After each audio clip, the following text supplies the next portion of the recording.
Summer Rental is the name of a genre-bending local four-piece band. Recently, their fans saw the group perform at Kissing Alley off the downtown square and at Swan Dive in Austin. It's hard to say that we fit in one genre because we just are an eclectic, we have a bunch of different influences that we all bring to the table. But I think the way, there's two ways I've heard it best described: angsty Beach Boys and river rock. Summer Rental was started by Garrett Douglas as a solo act in his Georgia hometown, but since arriving in San Marcos to attend Texas State, Douglas has added members to make it a four-piece act. It's a long story of how we all ended up together, but thank God we did. This has been the lineup for 99% of the time. This is the truest lineup.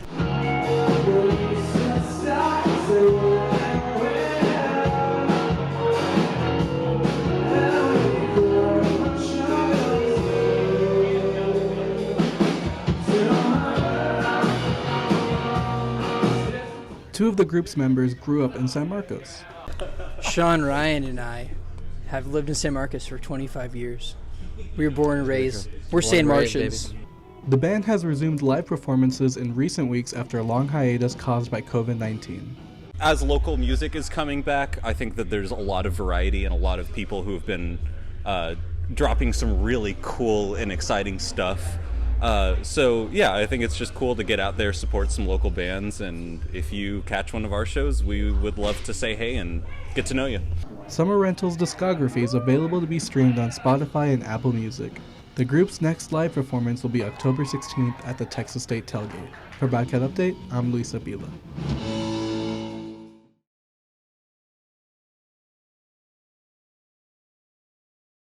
Esports are competitive video games. Whether played at an arena or from the comfort of your own home, esports is a new sporting craze, showing no signs of slowing down. Texas State has an esports club for those interested in competing. I really want to get the infrastructure built up this year to make sure we can be like a serious esports university in like the broader scope of the country. The Texas State Esports Club hopes to grow in prominence. I know U of H and A&M were like really good in Valorant, and they like beat like tier 2 teams, but like semi-pro teams or pro teams, and they don't even have an esports arena. So I think we're really fortunate that our school provide us the funds to get one. Boco's living room on the first floor of LBJ is being remodeled to become an esports arena.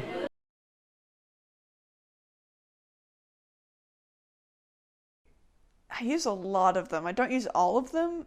I use mainly Twitter, TikTok, and kind of Instagram and Snapchat, but mainly Twitter and TikTok, I think, are my main ones.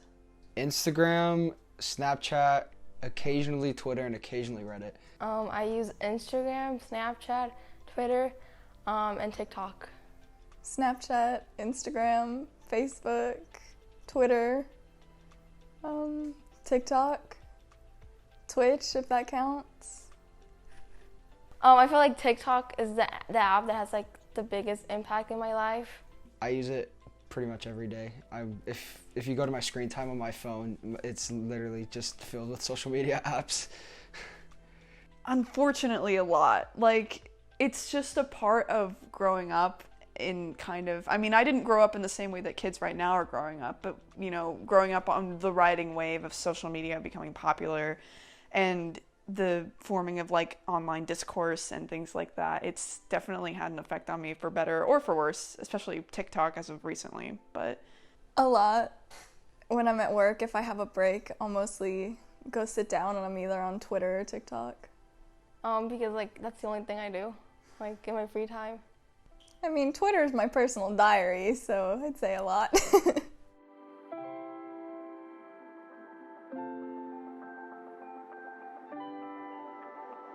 I'd say it's pretty influential because the music I listen to, I follow a lot of rappers on Instagram, so if they post something like they dropped a new song, then I'll go listen to it.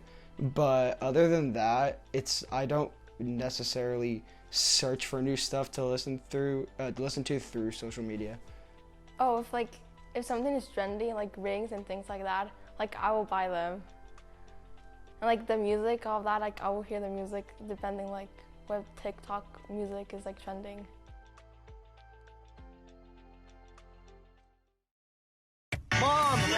our face. That's a lifestyle. Cause I got your picture, I'm coming with you, dear Maria, count me in. There's a story. All the trends, I think, are kind of stupid. On TikTok, it's super easy to identify trends, which is something I really appreciate about it, because if you want to make content and have it spread to a larger audience, just literally find one of the billions of trends that are on there. And it's super easy usually to make, like, and it's usually memes, for me at least. I know everyone's TikTok experience is tailored to them personally based on what they like and all that jazz. But for me, it's usually like memes and funny audios that can be used as like punchlines. And it's like, those are pretty easy to replicate.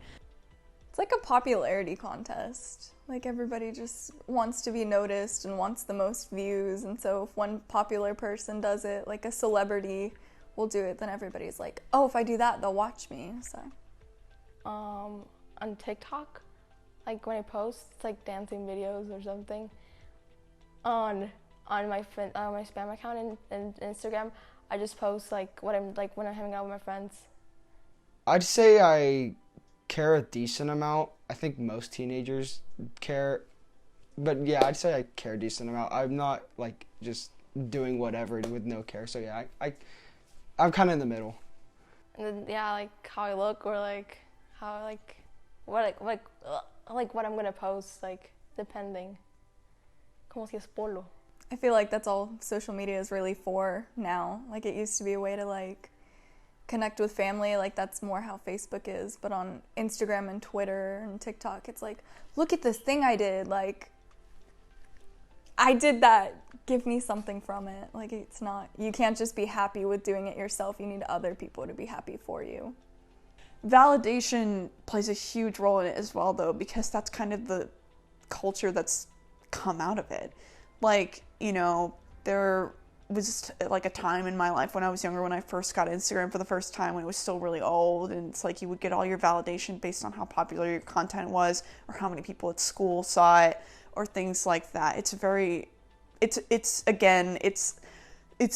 a double-sided sword. Like it's a double-edged sword because on one hand, I've found a lot of good validation from social media, like learning about my own mental illnesses and learning that there are people that struggle with the same things I do. And also, like, as far as being LGBT, like, not being alone in my experiences as a non-binary person, as a bisexual person, especially recently with the wave of people kind of trying to knock down that biphobia that I talked about earlier, about how, like, you're only a valid bisexual feminine person if you praise women and hate men. Like, that's a very toxic biphobic mindset. And there have been people that have been coming out like, hey, if you like men and you're bi, like, that's great. That's totally normal. And it is. And that sucks because we shouldn't have to say that.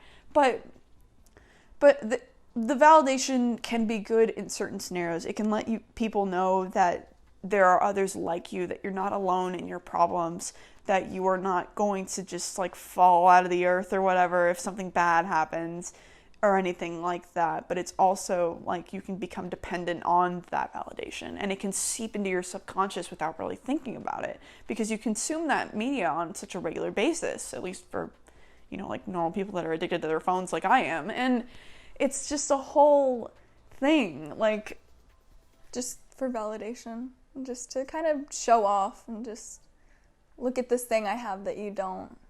Not always, but most of the time. It feels good, but like it's also like kind of fake because like half of the people you don't even know.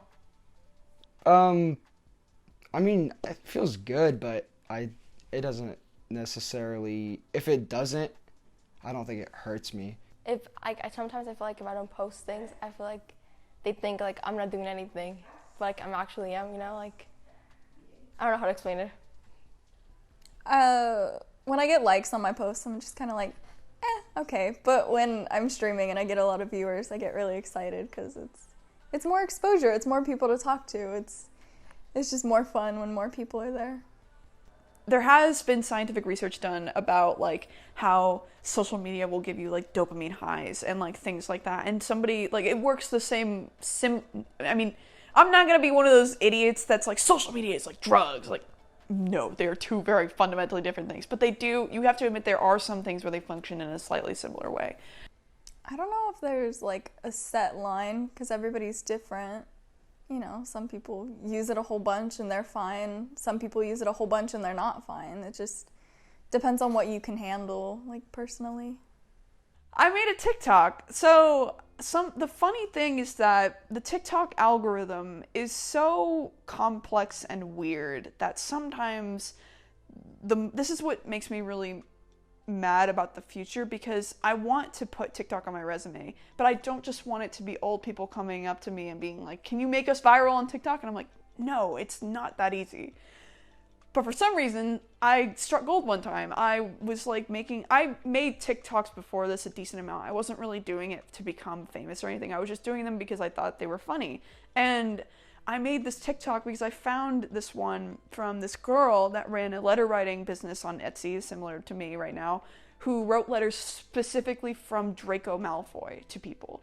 And I was like, that looks so cool. So I duetted it, and I was like, oh my god, like, this is the coolest thing ever. I've literally wanted to do this since middle school. Like, I will literally pay pocket change for people to write me letters. And for some reason, it just took off. I hit 1 million views within a week or so, which had never, like, I had maybe gotten like a few thousand views before. The most a video I'd gotten before was like 11,000 views. And then all of a sudden I hit 1 million out of nowhere. And people are like hitting up my comments being like, "What can you write for this character that I've never heard of? Can you write for this pedophile clown from Hunter x Hunter?" And I'm like, no, they were like, what are your commission prices? Like, how are you going to set up things? And I basically had to, with me having no idea how to run a small business, and I still don't, but like having to put all of that together on such short notice was like super wild. And then I think we started with maybe like 20 slots with me and my sister, because my sister knew more about the anime characters they were requesting, mainly like Haikyuu, the volleyball anime characters. And we sold out within like minutes, like as soon as we opened the shop. It was really crazy. And it was like on my own personal page. So then I had to make a completely separate TikTok page as well and start running that along with my own page where people were knocking down my door for these requests. It was so insane. But that was how we got our start in, I think it was October when we officially opened. But yeah, it's been crazy.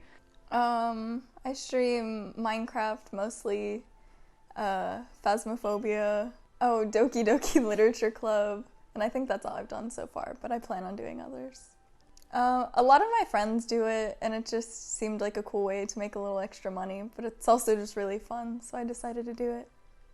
Chatting with my friends, because they'll always hop on a Discord call with me, and we'll just be shooting the shit. I don't know if I can say that. We're just hanging out, and it's just, I don't know. It's nice to talk to people when you can't really see them, because COVID. Are you ever worried you'll be called out for something on social media? Mm-hmm. How worried?